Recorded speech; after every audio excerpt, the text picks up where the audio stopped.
Hey there everyone, and welcome to Retcon Reads. This is a branch off from our main podcast, Retcon Air. Today I'm going to spend some time breaking down a novel that I've read recently, along with offering some of my personal, often selfish, opinions on what I'd like to change in the work. I'm also going to share who I think would enjoy the work, and an overall honest review.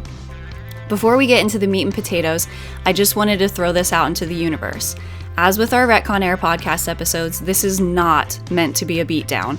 I'm covering a piece of writing that I've literally spent hours upon hours reading and thinking about and talking about because I loved it and it really drew me in.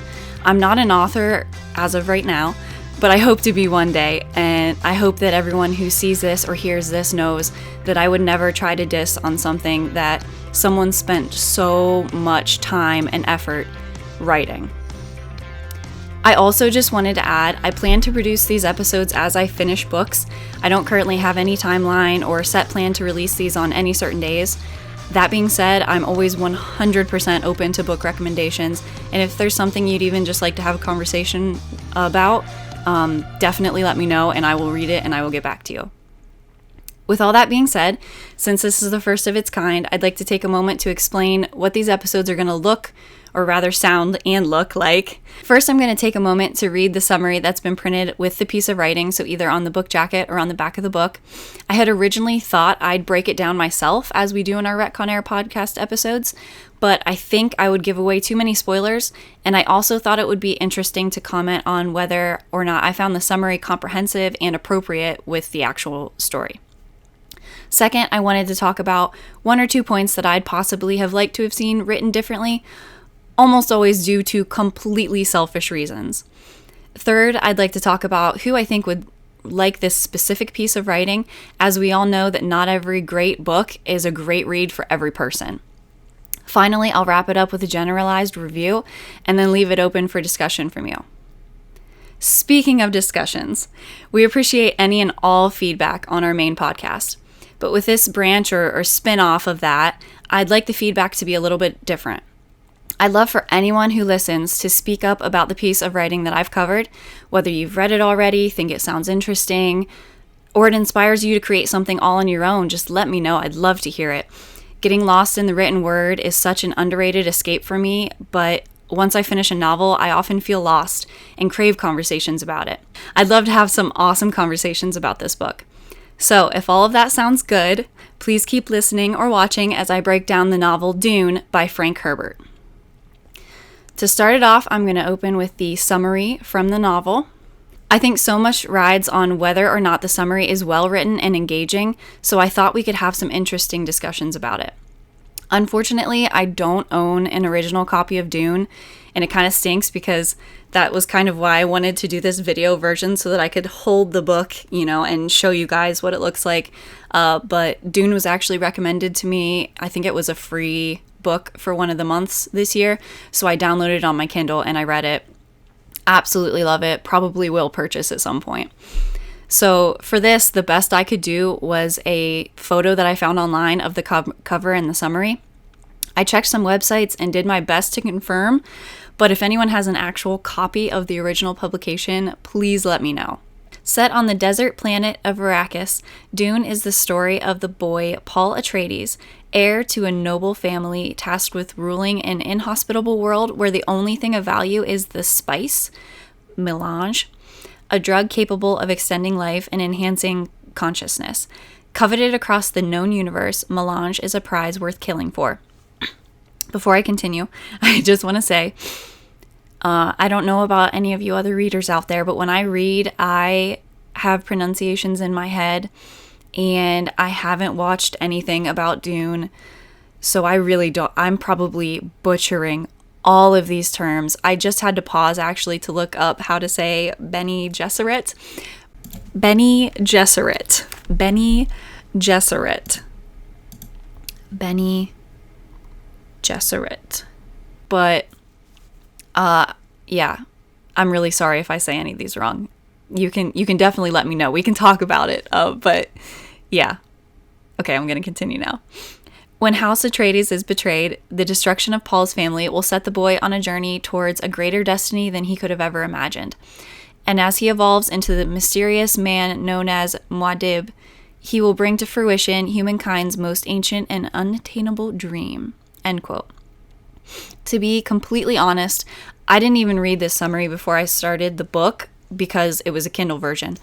If I had, I'm not sure it would have necessarily stood out to me as something I wanted to spend hours and hours reading, because at least on the Kindle, this book is 800 plus pages. So, I mean, I love a thick book.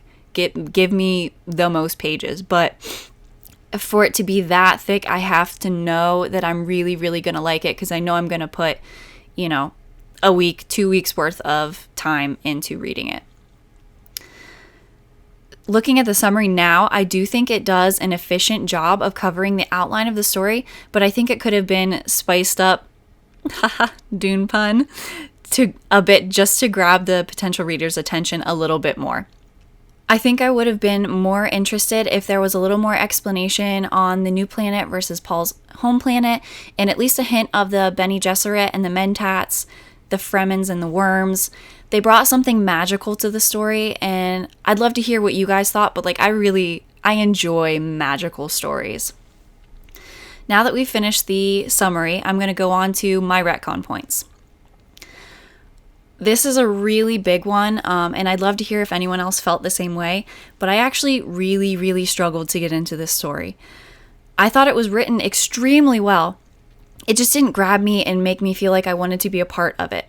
I was honestly confused about the Bene Gesserit and the Mentats, and I think I spent so much time trying to wrap my mind around what they were and what they did that I struggled to read the plot. If I'm remembering correctly, it took me until the Duke was having dinner on Arrakis to get to the point where I didn't want to put the book down anymore. That being said, once I reached that point, I absolutely flew through the last pages of that book. I mean, I think I read from page, I don't know what it was, 300 or so through 800 in a matter of 2 days. For this novel, that's really the only thing I would want to change. Once I got into the novel, I absolutely ate the rest of it up.